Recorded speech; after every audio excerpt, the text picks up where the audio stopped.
And quickly, there was 5 out of the 7 SEALs were hit. And it was really hairy. Well, Tom Richards took one through the hand, but he stayed on his feet. They had the SEAL team, the leader, Grant Telfer, was down. He had taken a hit in the hip, and it had followed around his pelvis and come out and down the other leg. One of the guys was shot through the chest. They were they were in really tough shape. Welcome to the Calm in the Chaos podcast, where we discuss untold heroic experiences and dive into the mindset of the Navy's elite rescue swimmers. Hosted by former U.S. Navy aviation rescue swimmer, Mount Everest solo summiteer, and best-selling author Brian Dickinson. Hey everyone, it's Brian Dickinson. If you're enjoying these stories, please take a second to like, subscribe, and share the podcast. It helps more people find these conversations, and it keeps the mission alive. And if you want early access to new episodes and to support what we're building, consider becoming a Spotify paid subscriber. Your support means everything. Now let's jump in so others may live. Mike Dobson, so excited to have you here. 3 years, 9 months in the U.S. Navy, HAL 3 Seawolves, just an incredible individual. Part of the documentary Scramble of the Seawolves. I encourage everyone to go see that. Mike, thank you so much for being on the show today. Thank you, Brian. I appreciate it. Yeah. So people in I had Bill Rutledge in the book and was able to interview him, and he had some incredible stories. But all the folks like in the CSAR community are like, you gotta have Mike on. Like, he just has just amazing experiences and wisdom and knowledge. And just for those, because we weren't recording earlier, just the troubleshooting abilities that you had to get on the Zoom earlier. We had so many different technical issues and crushed it. Here we are. So glad to actually see your face. But yeah, so for those that don't know you, tell us a little bit about yourself, like where you grew up. And I grew up in a little farming community in north central Iowa. Hunted and fished, and I was, had a great time in the outdoors. I was trapped. But I got in my senior year of high school, of course, Vietnam was going on. And I made the decision I was going to go to the Navy. And right after New Year's, I harassed our recruiter in the local area.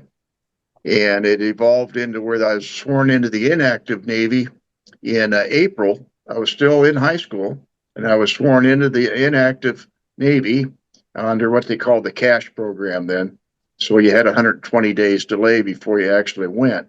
And it was timed out so that when I turned 18 on the 6th of August, 3 days later, I was gone. I was on the way to boot camp. I had a very interesting boot camp. I was on the drill team, which, for those of you who aren't familiar with that, it's basically a mirror image of the Marine Corps silent drill team. And we performed in graduations and did some parades. So I had a little different boot camp than a lot of the guys, in addition to our normal boot camp training. But then I decided, in having researched the book about all the occupations you could get into in the Navy, I wanted to be an AE, aviation electrician's mate. And I was selected for it, went to Jacksonville, Florida for the school. And from there, I got orders to China Lake, California. I'm 18 years old. I'm going to China Lake, California. I'm elated. I think I'm going to China.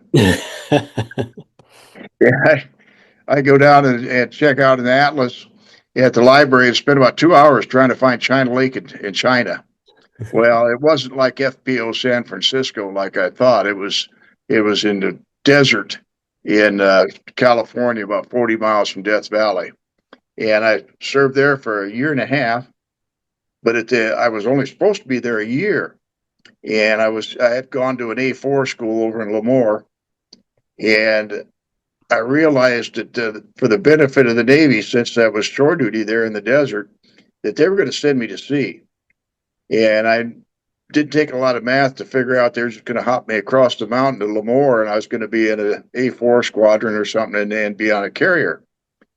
Well, I wanted more than that, but I didn't know exactly what. And it happened that we had an inspection, or actually it was an award ceremony, not an inspection, but it was an award ceremony. And there's 3 commands on China Lake, and all 3 commands had to show up at this award ceremony for this lieutenant who had just checked into VX5. And I was in NAF, Naval Air Facility, a separate command. But we're all standing for this award ceremony. And it turns out this new lieutenant was getting an award. And if I could throw a little humor into the thing, 3 of us, it's hot in the desert, brutally hot. And sometimes these change of commands or whatever would last a little too long. 3 of us would draw straws, and the guy with the short straw is standing between the other 2. And if they drug it out too much, the guy in the center would just lock his knees. Well, he'd pass out. So the other 2 guys catch him, drag him back in the air conditioning. None of us had to come back. Smart, man. We did that regular. Well, this came up in this award ceremony, but something seemed a little different about it. I told these other 2 guys to hold it, don't do it today. Well, it turned out he was being presented with the Navy Cross, which is, as you may know, there's only one higher, and that's the Medal of Honor. Mm-hmm. And I heard the award, they read the documentation about the award, and that's the first time I heard about the Seawolves. Hey, if you love high-stakes action, military intrigue, and stories that keep you turning pages late into the night, you won't want to miss my new thriller, Bloodline of Redemption. From a rogue Russian submarine on a covert nuclear mission to the unforgiving peaks of the world's deadliest mountains, it's a non-stop ride of suspense and survival. Order your copy now on Amazon, or wherever books are sold, and dive into the mission. And I decided then that, oh boy, this is what I want to do. They've got enlisted guys flying door gunner in those Hueys in Vietnam, and I wanted to do it. There, all of a sudden, the light went on. This is what I wanted to do. So I put in a termination of shore duty chit. I wanted to beat the orders to Lemoore. Mm-hmm. Well, it turned out they send me an extension of 6 months in China Lake. Well, now I figured this would get crisscrossed to this termination chit would land somebody and they'd get it underway. Well, I'm getting to the end of the 6 months, and I got to figure out how to get out of it again. Well, I knew the captain's secretary, and she's the one that made out the manifest for the hospital flight to San Diego every Friday. And I would talk to her, and I asked her if she'd get me on that flight. And she said, well, what are you up to? And so I told her, she said, you get the chief to say, okay, I'll get you on that flight. Well, she did, he did, she did. So I ended up in San Diego and fly down, and I went up to the office of EPTOPAC. That's where all the West Coast enlisted orders were issued at that time. You're not supposed to do that. You're not supposed to. Yeah, you're not supposed to walk into that desk. But I get there, and there's a couple other guys, and one of them wanted VP Moffett Field Air Crew, another one wanted VP Brunswick Maine Air Crew, and I could tell by this personnelman's body English, they weren't going to VP anywhere. They're probably going to Adak, Alaska. But he looks at me and he says, well, what do you want? And I pretty much confirmed them guys weren't going to go. And I said, well, I kind of like a helicopter squadron. And he says, well, what do you want? And I said, I'm not sure, but I'd like Vietnam. And I said, while you're looking at it, I said, I'd like to go as a door gunner. And he snapped around. He said, you want that? And I said, yeah, I want that. He said, you got it. And boy, he typed out the orders we talked back and forth as which squadron. And boy, he banged out the orders to HAL 3 immediately. And 3 days later, I was on the way. I was leaving China Lake and had to go through training. Yeah, tell us about the training. I think a lot of listeners would be curious about that. Well, I had to go to Fort Eustis for their electrical school the Navy guys were way ahead of the Army guys because we had a lot longer school, and this was their initial school. And at the time, I was in third class and had already been in the field a long time. So it was quite easy. The Hueys is a pretty simple electrical system. So that went really well. We had a good sergeant. and did with the SEER training. I did that in Little Creek. And, it's for those of you who've been through SEER training, it's something you're never sorry for having done, but you don't want to do it again. Absolutely. It's definitely one of those courses. So, okay, so where did you do it? Like, was that Navy back then? Yeah, oh, yeah. The SEER was in Little Creek, Virginia. Okay. They had us up in the mountains up there. I don't know. I think it was up towards Richmond. But, and it was winter time. Break the ice and push you underneath and you're doing push ups under the ice. And it was brutal.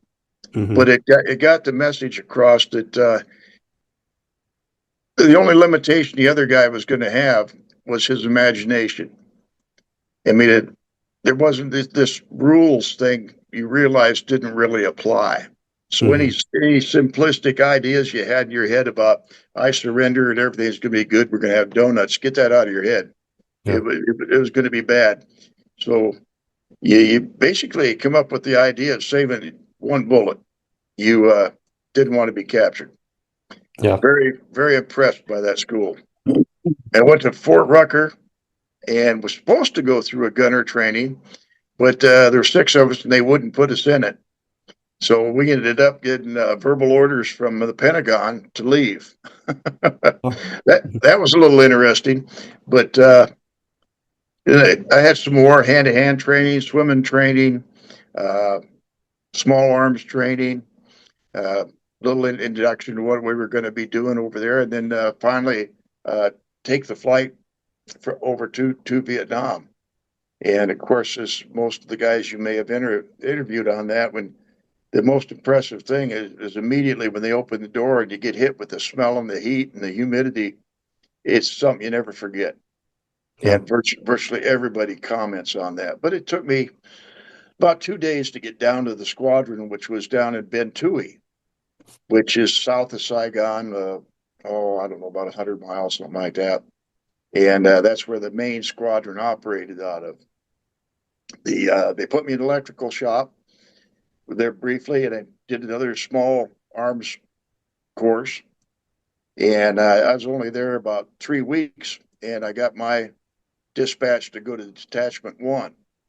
And the guys there said, "Oh, you don't want to go there. You don't want to go to Det One. You don't want to go there." And I said, "Well, why not?" And they says, "Man, they're always getting shot up, and those guys are animals. They're always getting shot up. You don't want to go there." Well, that's exactly where I wanted to go. Throw me in that briar patch. That was, in for a penny, in for a pound. That's what I wanted to do. What do you And think you drive to go like front lines like that? What was that something that you had going into the military? Was something from your childhood? Like there's this eagerness, that can drive that, but then, sometimes that can be dangerous as well. it was driven. And yes, you're right. It could be dangerous. But it was driven. All my uncles had been in the service. The one grandfather had been in World War I. So I had a lot of, even though none of them harped military, Hmm. it was always there that I mean, you see the pictures on the wall and whatnot. Yeah. And of course, then it came into Vietnam, and I had two cousins my age, and the three of us joined virtually at the same time. One went Air Force, one went Marine Corps, and I went Navy. And it was just, I don't know, just something I got in my head. I mean, the TV shows that back then, Combat and 12 O'Clock High, and Mhm. the movies. It was just slowly ingrained that, if I had a chance, I had to do it. Uh, Otherwise, you'd always had to look in the mirror. Yeah, absolutely. And it's people like yourself that you want, like you have that drive. Let's channel this. Let's do great things. The ones that are fighting, like I don't send me, whatever. It's like, okay, that's risky in itself. So you're the right guy Yeah. for the job. And as it turned out, all the door gunners were volunteers. Tears. None of them were told you're going to go out and be a door gunner. Every one of them was volunteer, and at any time we could quit. And the pilots, they were, like some of them volunteered for Vietnam, some of them were just assigned to be to Vietnam, and then they were sent out to the detachments. Their protocol was a little different than ours. Usually they had to spend 2 or 3 months in the squadron, kind of getting the feel of the Huey and learning some of the area and doing some of the paperwork things that happened there. And then they'd come out to a detachment for 6 months, and then they'd go back in again prior to their leaving home. They'd do some more duties around the squadron. Mm-hmm. Where the gunners, we stay up till the last day. We did that, before we left home. And in some cases, the guys would extend and be back for another 6 months, and then they'd extend again. You couldn't get them out of there. So this is the type of guys that I was with when I got sent to Det 1, was that there was two of them, Chris and Obi, and they got out of their boot camp and A school and were sent to HAL 3, and they just kept extended until it was time to be discharged. So I had these guys that were legends that were teaching me to be a door gunner. So to be accepted as a go-to, if that's the word you understand, a go-to gunner, that when something hot come up, the pilots or the other gunners would, look to me to be there. Yeah. So it was quite a ladder to climb to gain that respect and ability. That quite the role models. The training was, in its own way, got a little brutal, but it was impressive. I mean, we called it op rod training. M60 has a part in it called an op rod, and it's a piece of steel that's about, I don't know, 16, 18 inches long. Makes a great club. And if you screwed up in the door when you were flying, when you were in training, you got banged in the helmet with that op rod, and it'd ring your bells. You didn't want to do that again.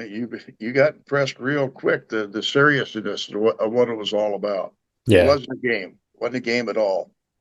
So I got down to Det 1, and at that time it was sea float. There was 13 barges tied up in the middle of the Coulon River, and we would have the on-duty crew operated off of sea float for basically a 24-hour period. They'd be there overnight for quick response to the SEALs or the river boats if they got in trouble. And the off-duty crew during my time period was out on an LST, which is just offshore. So ideally, you're swapping every 24 hours. We had 8 door gunners and 8 pilots on a detachment. So that way you had 2 full crews. You had an on-duty crew and an off-duty crew. It never really worked out that way. You're always short somebody. Maybe they were gone on leave or R&R or sick, whatever. And, somebody would fly 2, 3, 4 days in a row, which was okay with me.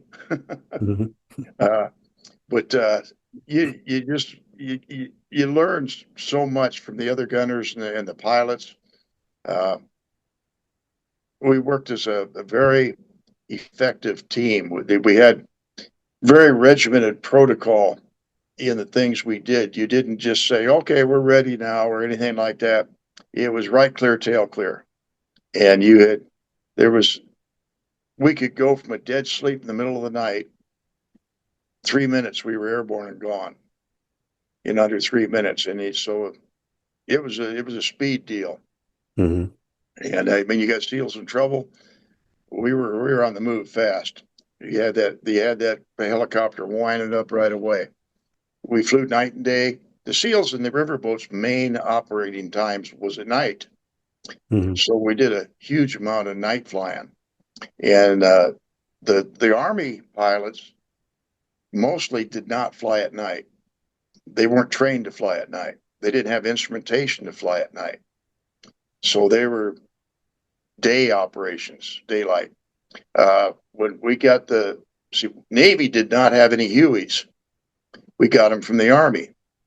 And the ones we got from the Army were worn out B models.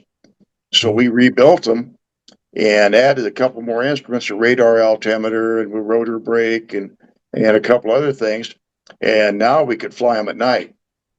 So, and our guys were trained to fly at night. They were, naval aviators. They've been through the full training in Pensacola. So they could fly at night. And we flew a huge amount of time at night. Uh, the firefights, some of those firefights were really, really interesting. Of course, we couldn't make an extraction in the middle of the night. We could get it cleared out so they could either get back to the boat, or at dawn we'd do an extraction if that's what it was required. Hmm. Yeah, because there was no night vision goggles, FLIR, or anything at that point, correct? No, there was no night vision goggles. We did have, probably during the second half that I was there, we had what was called a nod. And it was like a great big lens on a camera, Hmm. about 10 inches on the end. And you'd put it on a little pedestal, and one gunner could use it to look. And it was actually worked real good. If there was any moonlight at all, you could see really well. And it was green, like you're familiar with. Hmm. And if you could be a campfire in the jungle that you couldn't see from above, but Yeah. you could sure see it with it. So we got into some really good stuff. We surprised them on several times. They didn't think we could see them, and we'd drop flares and roll in on them from there. So that worked real good. But that's the only night vision we had at all. Yeah. That's amazing. Wow. So, man, you hit the ground running, and I'm curious, like from a crew perspective, were you guys paired up like kind of like a combat crew where you would fly with the same crew often, or were you always swapping out? Some of the debts actually did have pairs, so to speak. We didn't. We were we it, and that was good to actually to move back and forth, because you knew the other. But by the time this was over, you knew the other guy inside out. Hmm. You knew whether you could. If you couldn't trust him, he was gone. Yeah.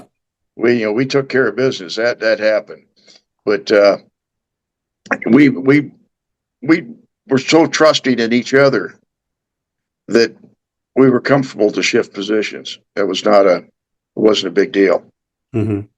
And you're either right door gunner, left door gunner. The more Would senior you gunner would swap would out have. though? Like Yeah, one day you're left, one like, yeah. yeah, we'd go either way. Some of the jets they only flew right or left, but we flew either door. It didn't matter. Uh, the lead helicopter on the right side would have either a 50 cal or a minigun. Hmm. So that was the one difference. And that was a more senior gunner that was using either one of those. Hmm. And you were 60s and the, Otherwise, we were shooting free gun 60s. In the movies, most of the time you see them mounted, or pictures you see them mounted on a pedestal. We shot free gun. Nobody, to our knowledge, nobody else in Vietnam shot free gun 60s like we did. wow. Yeah, that's amazing. Yeah, when I was in, we had 60s and went to MT40s, but they were mounted, and now they have the GAU and just some amazing stuff. Right. But having it mounted, there was no risk of taking out the rotors, or it was on a swivel, and you had so much clearance. How did you maintain control of a 60? Was there like a harness, or how does that actually look? No, we didn't use bungees or anything like that. What we did is we took an extra pistol grip and used hose clamps and fastened it on the right side of the forearm. And then if you're going to shoot it John Wayne style, Hmm. we would rotate the M60 when it had the ammo in it. We'd rotate it 270 degrees counterclockwise. So now the pistol grip that you had mounted on the right side was now down at the 6 o'clock position. Hmm. You grip it with your left hand. Well, Okay. so the M60 is on its side with the ejection port down. You'd lay the receiver on top of your shoulder. You'd reach across the top of the receiver, grip the pistol grip, and your little finger was a trigger finger. And you would shoot. I don't know whether you can see me or not, but Yeah, yeah. this is how you held it. And you didn't have, once you'd shot it a couple times, you quickly you'd mastered the control. You could really hold it down with that forward. And we did everything. We'd shoot down between the skids. We could shoot under the tail. Hmm. If you got in a real hot one, we'd even just take your gun to the other door, and we put two guns in the same door. Yeah. And I'd never heard anybody doing that either. But we did. We put two guns in the same door, and that was really effective. Yeah, that's a lot of firepower. Man, but that's the 60 is not a light gun. Like that's a lot of weight, and as you're firing it, there's a lot of brass. Um, how was that? Was there a I don't know, you're in the moment, helicopter's loud, it's vibrating, there's a lot going on. How was there I guess I'm probing like from a strength, from an injury, from a mishap. Did any guns end up accidentally falling out or any No, unusual circumstances? no, no, never ended up falling out. We further modified those guns. Uh, we did a lot of interior modification on them. They were supposed to shoot about 450 rounds a minute. Mhm. We had a couple of them jacked up to where they're shooting almost 900 rounds a minute. Hmm. And you had, That's a hot barrel. yeah, they would get hot. There was a lot of the boys lit cigarettes off them. There wasn't any problem. Yeah, and you talk so often you'll hear somebody, well, oh, the barrel got red hot. Hmm. Well, you can actually get it hotter, and we would take them to white hot. On a rare occasions, it'd go to white hot, and you could see the shadow of the bullet going down the barrel. Wow. Yeah, that was interesting. And of Were you course, swapping out barrels often? You had like spares? when we had spares, yeah, we had a rack in front of us. We could just there's a quick latch for Hmm. dropping off the barrel, and you could throw on. Of course, you had to be careful where that hot barrel went. Yeah, yeah. Put a mid Uh, on. but yeah, we could switch barrels. Uh, often we had a spare receiver. So if you were in a hot one, you pick that other one up and go right away. But we were very weight conscious so far as too much extra. We'd rather have ammo and fuel. Hmm. Yeah. Wow, it's amazing just to hear your experiences and the details of it. Most don't really know. You see the movies and Yeah, you just see bullets flying, but there's a lot. Like, are you wearing a gunner's belt most of the time? no, I didn't like it at all. So you're just free floating? I'm free. I'm free. I only know of one occasion, one of the guys, Charlie Morris. Charlie Morris was flying one of the Sea Lords. That was one of our, what we call the ash and trash or whatever. They carry the mail, they bring out the guys, they bring out parts, whatever. And he was on a crew on that, and he got shot in the head, fell out of the helicopter. And he did have a belt on. He was dangling underneath, but he weighed about 200 pounds. They couldn't pull him back in. Hmm. So he was swinging underneath. I guess it was pretty messy. They got him Yeah. to another place and landed and got him in. He's okay. He's still alive today. Oh wow. Uh, yeah, good guy, really good guy. But that's the only time I ever heard anybody falling out. Yep. Yeah, definitely happens even in today's world. Yeah, you braced yourself. There was ways of bracing, and of course, when it was shooting that high rate of fire, if you leaned into it too hard, if it jammed, all of a sudden, Oh, sure. yeah, You're leaning into it. Yep. Yeah. That which does happen. Like the 60 was notorious. That and like a runaway gun, like we had to train for all those things in my day. And I'd imagine you're experiencing it on a daily and just responding and doing your thing.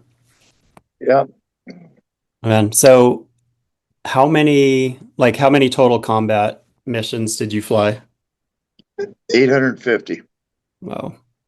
Is there one or two that stands out that you want to talk about?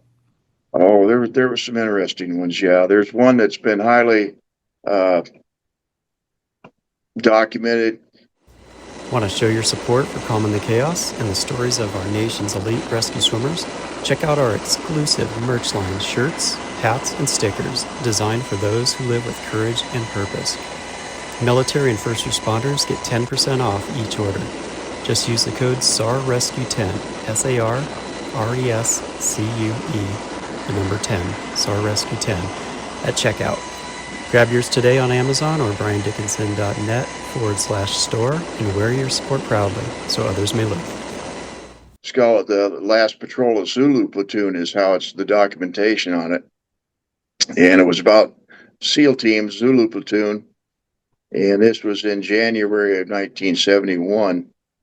And they were on a mission. They had got in, it created their own intel, and they were going to try and go in and capture a prominent VC. And we, on the way in, one of the SEALs got shot before he even got anywhere near there. Just a farmer in the field shot type thing. Who knows? We never even saw him, never heard the shot. And then one of the SEALs got shot in the elbow. We took him back right away, and they did a swap out. And of course, their particular squad now was short a man, so they wanted somebody to come in. That was the radio operator that got shot. So it ended up that Tom Richards, who was the a JG SEAL on the other squad, says, "Okay," he says, "I'll go. I'll operate the radio." He says, "But you shouldn't go back in because they're alerted now." And he says, "No, we're going to do it. We're going to get them. We weren't that close. They shouldn't know about it." He said, "I'm telling you, don't do it." But anyway, they did it. He went, and we inserted them daytime. Inserted them, and we just barely lifted off, and we pulled back about a half a mile, and they lit the whole jungle up shooting at them. And it was a paddy area, rice paddy area with dike line, jungle behind the on the one side, but they were shooting from the dike lines and from the jungle, and quickly there was 5 out of the 7 SEALs were hit, and it was really hairy. Well, Tom Richards took one through the hand, but he stayed on his feet. They had the SEAL team, the leader, Grant Telfer, was down. He had taken a hit in the hip, and it had followed around his pelvis and come out and down the other leg. One of the guys was shot through the chest. They were they were in really tough shape. And our pilot was Carl Nelson, Lieutenant JG, and he was a guy who, a helicopter or any aircraft, they'll say, "Well, this is the limitations," but there's always some cush behind that where it'll do more. You can do some cush. Well, this guy could do cush plus. He wore the helicopter. He didn't fly it. He wore it. So to keep both door guns online, normally when you're doing what we call a wagon wheel, circling a team so you put out fire, only one door gunner is in action because the outside door gunner can't depress his gun to get down, and he's outside of the turn anyway. Well, this time with these guys being shot, we're down within 70 feet, 50 feet of the ground, and he's doing pedal turns. So he's sliding the helicopter around these guys flat. Total cross control. I never saw if you'd feel it bump where it's falling off of the disc and he'd catch it again. So now we got both door gunners online, and we're able to continuously shoot. And we called for the extraction, and the first pass, the slick missed the spot because these guys, the SEALs, number one, were camouflaged. And so it's hard to see them, and when you're coming into a deal like that, a super high stress thing, it's easy to not be able to absorb where or who or how, and he missed it. Well, anyway, so he had to go around and came in again, and he lands, and Tom Richards, the JD, is called him Hulk. This guy was a Hulk, and he was carrying guys and shooting with his bad hand, but he's carrying them with his good hand to the helicopter and loading them. And we get them all in except one. It was one of the guys that wasn't wounded. He was still putting out fire. And as the helicopter lifted, of course, it's wild. They're jumping in from both sides, and they didn't really have a head count. They lift, and this guy is hanging from the skid. And Richards reaches out with one arm, and he lifts this guy up and pulls him in the helicopter. And of course, they were to leave. They had already packed their Connex box. They were going home. but they had thrown this one mission in at the very last on this intel. And until then, that squad, that whole team had not had an injury. Well, now that last day, 5 of them were shot. Wow. They all survived, but they had not been together until we did a documentary recording, which hasn't been released yet, 2 years ago. Was the first time that whole team had been back together. Wow. So they hadn't had, they went to different places when they got shipped back to the States or whatever, and they never crossed trails again. But that was a day when you were just numb when you came back and you look back in time and there was things you would redo differently. Sure. If you had a chance to do it. And one of the things we didn't do was we didn't do a download amongst the, get together and do a download of what happened, what you should have done, what you could have done, what happened. We didn't do that. We were all just so numb that this happened. Of course, we were stressed that these guys had gotten shot so bad. And of course, we felt that even though we weren't responsible for it, it happened, you still feel the responsibility. But to put it in even a more tense understanding, we were below radio contact with anybody. So we couldn't, if we went down, we couldn't scramble another team in to get to us or talk to anybody or anything. We were on our own, but we were not going to leave those fields. We would, whatever it took, we were not going to leave them. That was our. Yeah, you made that choice. You were committed.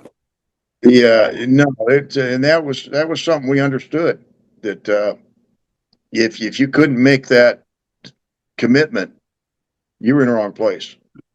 Yeah. Those guys trusted us, and of course we idolized them. I mean, those guys were unbelievable, but they trusted us, and which was when you got a team like that who trust you to be the guys who get them out of trouble, it speaks highly. Yeah. But it's a coming documentary on that. It's been they were underawarded on that deal, unbelievably underawarded. That should have been at least with Hulk carrying those guys to the helicopter under fire. In my estimation, that was at least a Navy Cross performance. Sounds like it. They gave him a bronze star. Give him a bronze star for that. And it ended up a reapplication finally brought it up recently to a silver star. But in our estimation, that was still didn't cover what happened that day. And like I say, I mean, you fly a lot of missions, you get used to being shot at and everything. Things happen, but this one really, really jumped out. Another one was another night. This was a night deal, and the team leader was John Sandos, the SEAL, and they were trying to find. There was a prisoner of war camp near us, and they were trying to find it. It's buried in the jungle, and they were trying to find this POW camp. So they had inserted, and they were moving through into night. Well, it turns out there's a large contingent of NVA that had come down to however they got in there on junks or whatever, but they were in there, and they were the ones who were involved with this POW camp. Well, they found out about Sandos's team and were chasing them through the jungle. Of course, there was a big firefight going on, and they scrambled us to get there. And of course, when you get there, you see the tracers going in and out, and the team leader John Santos points a strobe light at us, and they had a strobe with a cover on it, so they could pinpoint the strobe on us, so we could see it, but anybody around them couldn't see it, so we knew where he was at. And we're getting the lay of what's going on, and he says, "Can you see the squiggly to the west?" Our squiggly was our word for a little stream. And there was just enough moon to see the reflection of it. He said, "Yeah, we got it." He says, "Well, my whole team's across that squiggly. You take everything up under fire until up to that bank on the west of the squiggly, and we'll get my team in closer and we'll start bringing you in. So I'm on the 50 caliber that night, and it didn't have a flash suppressor. Why, I don't know, but it didn't have a flash suppressor. And if anybody shot a rifle at night, they know it puts out a lot of flame. Well, this 50 with no flash suppressor put out a flame about 8 foot across and about 10 foot long. Yeah. So I'm having to, really hang out to the side to look around this flame to shoot.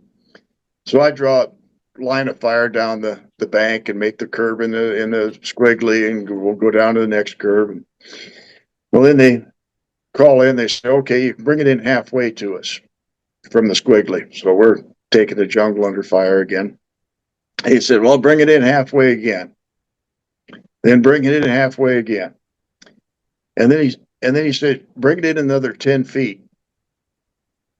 Now, I'm shooting a 50 cal at night from about 200 feet from a helicopter circling at 80 mile an hour. And he wants me to bring a 50 cal in 10 more feet.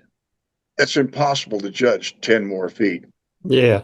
So, But he needs it, so we're going to squeeze it in a little closer.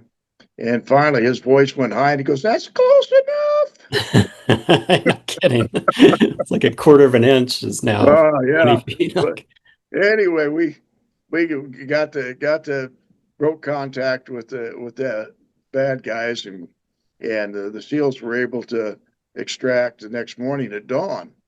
They get into this open area where we get in and extract them, and we had gone, our living quarters, we call the hooch, was within about 30 yards of the helicopters. And so we had landed, and I we went back inside, and had no more gotten inside.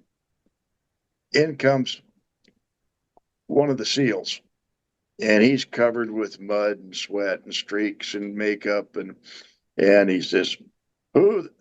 I'll use the word frack. Who the frack was shooting that 50 caliber last night? And I go, "Oh my God, I'm going to get my ass kicked." It was me. He says, "Well, when LT told you could shoot up to the bank of the squiggly?" I says, "Yeah." He says, "Well, I wasn't where he thought I was."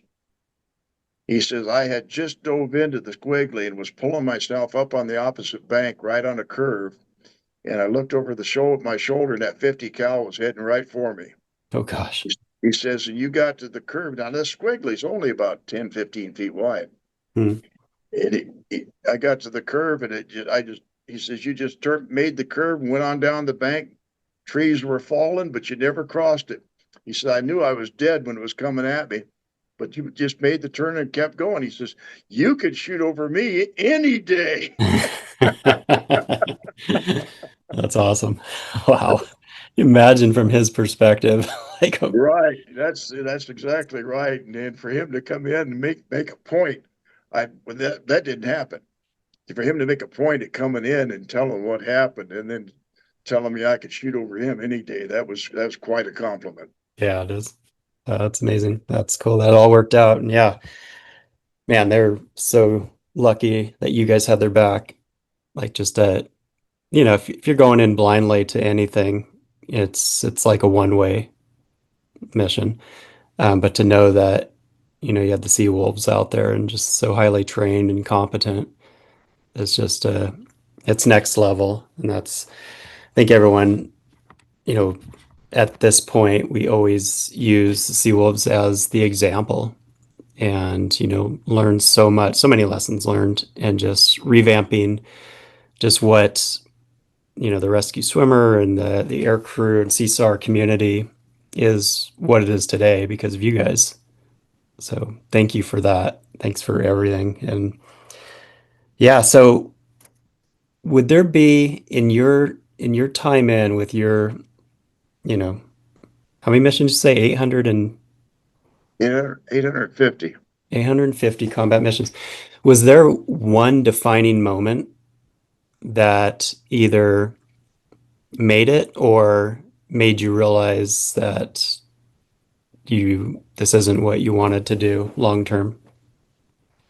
Oh, no, no, no, exactly the opposite, actually. As far as don't want to do, no, no, no, not at all.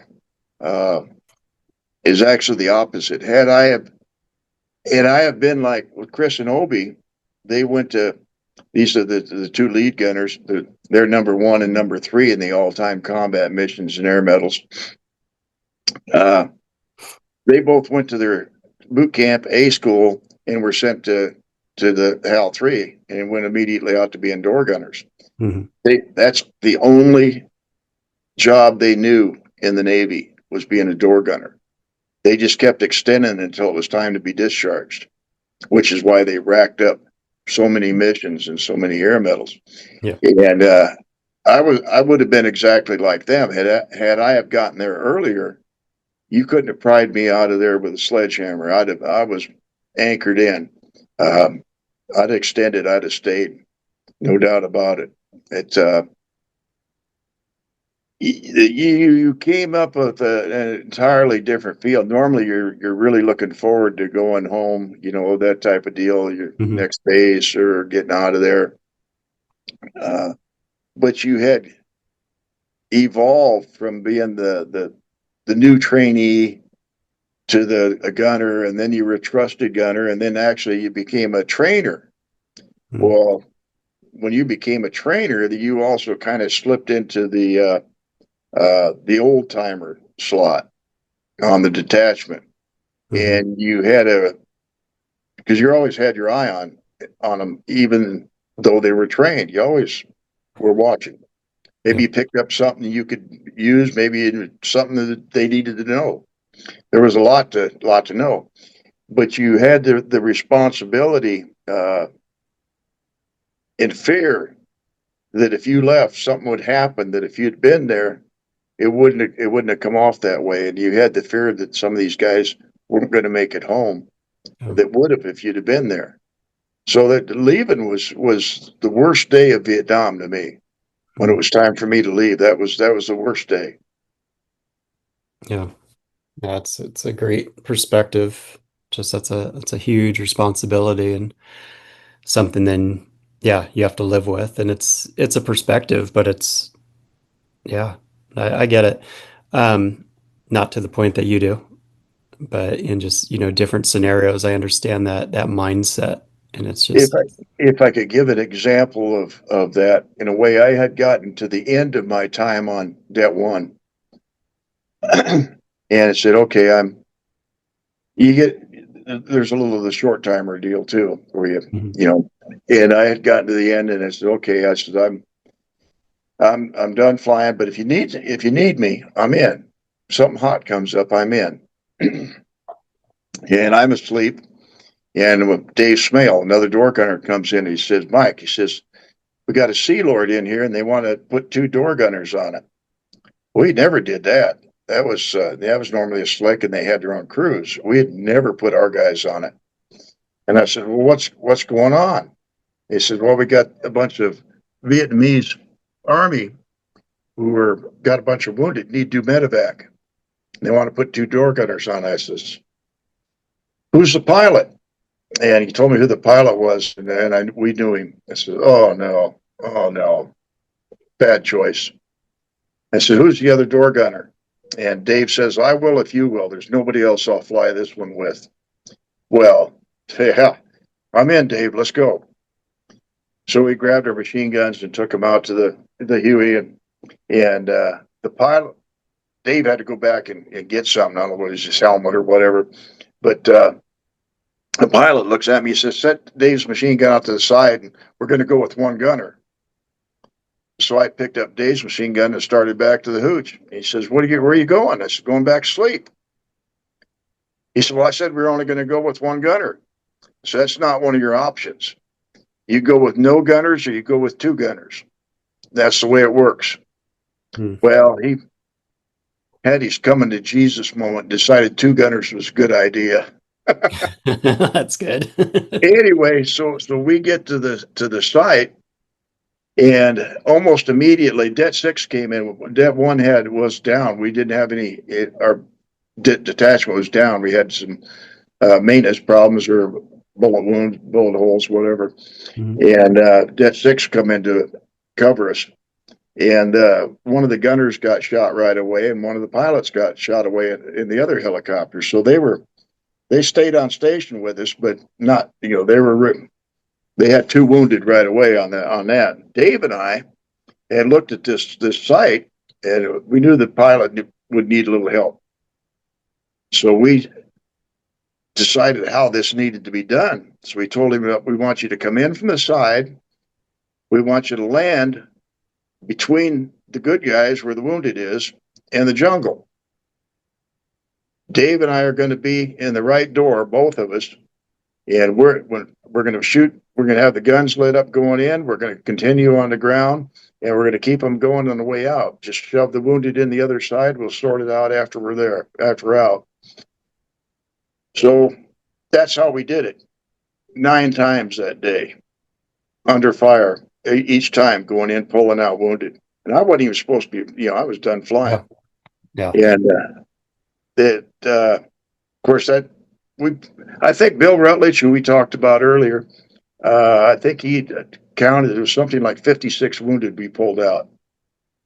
And just to kind of put how they were, in some case, if that happened today in today's world, there'd be some pretty high awards given out. There were none for that. It was just our day's work. Yeah. That's what it was. But the door gunner and the one who got hit, he took a bullet in the side of his helmet, slid around, sliced the back of his skull, came out the back of his helmet, and he kept shooting even though his blood was pouring down his neck. And co-pilot got hit in the foot. Oh, man. So, but it was, everybody made it. Everybody made it. That's the bottom line. Everybody made it. Yeah. Wow, that's amazing. Yeah. Wow. That was the last day I flew. Yeah, that's like the most vulnerable time you can fly to, right? Because you're short and stuff. But you affected, 55 lives that day. It's amazing. It's overwhelming. You're right. You guys should definitely be. You're already decorated, but yeah, that's incredible. Man, so with all of the years of experience and everything, what's a bit of wisdom that you've gleaned along the way that you would tell our listeners? I guess back to what I said earlier, that you need to if something happens, you need to give a second thought of when you look at the mirror later, are you going to be proud of that face that's looking back at you or not? And I think that's your defining moment right there to me. Yep. If you back out of a situation, you're going to wear it forever. Yep. But that was the mentality I had. No, it's such good wisdom. And yeah, I don't know. So many people in this day and age are looking in the mirror so that they can make sure they look good in a selfie for social media, but they're not looking internal of the decisions they've made and the ones that they can make. And you're right. It's like that level of commitment. A lot of things, you have a left or a right in life. You can choose to go left or right. And exactly.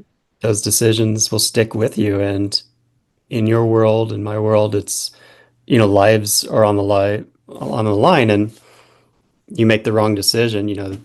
No decision's the worst decision, but that's right. You learn from those decisions, and it's okay to fail because you learn more from your failures than your successes in a lot of situations. But at the end of the day, you have to look at yourself in the mirror. So I think that's just incredible wisdom.